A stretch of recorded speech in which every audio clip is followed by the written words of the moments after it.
Hello, my name's Michelle Cerconi, and my essential question is, how do unsung heroes make a difference?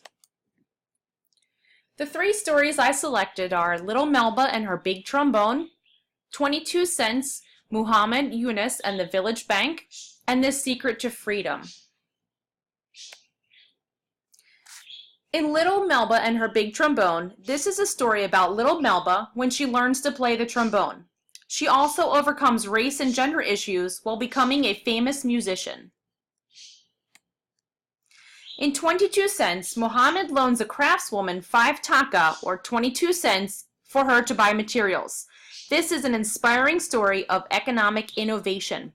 In addition, the Grameen Bank still loans out money to those in need today.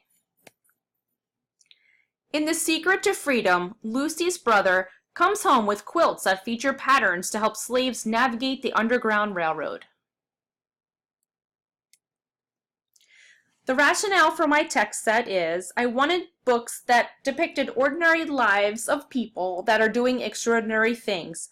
These books also tell how the individuals overcome their personal struggles. In addition, these books show how thinking outside of the box can help someone overcome adversity. There are many interdisciplinary connections for these books. First, in The Secret to Freedom, students can research the Underground Railroad.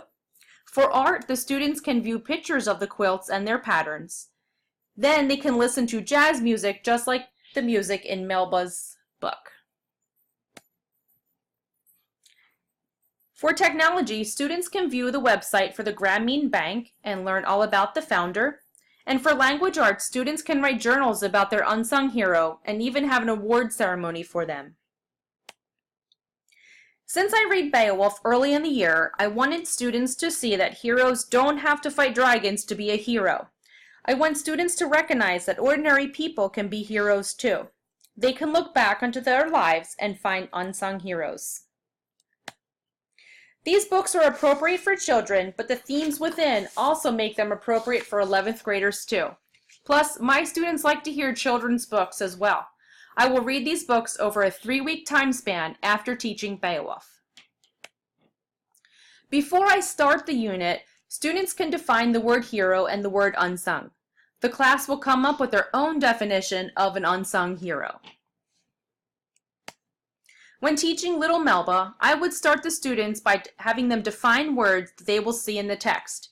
During reading, they can journal, and then after reading, find similar traits to Beowulf that made Melba successful. Next, we can celebrate Little Melba's music by listening to jazz. When teaching 22 Cents, students can talk about when they bettered the lives of someone else. Since students don't often remember the details about stories, I would have them use the reading strategy of somebody wanted but so with them. After, discuss who they would want to give a grant to and why. Last, in The Secret to Freedom, I would have the students predict what the story is about. During reading, students can write diary entries as if they were in the story. After reading, it is important to learn what the patterns of the quilts mean. Finally, students can create their own freedom quilt too. For my reflection, while doing this project, I learned that it's important to look at the week overview for specific due dates and not rely on the one posted on the discussion page. But back to the lesson. Students need to understand that the definition of a hero is not a clear-cut definition. I also had some difficulty finding appropriate material for high school students, and I anticipate having issues when teaching the whole unit due to time constraints in school. I hope you have enjoyed this presentation.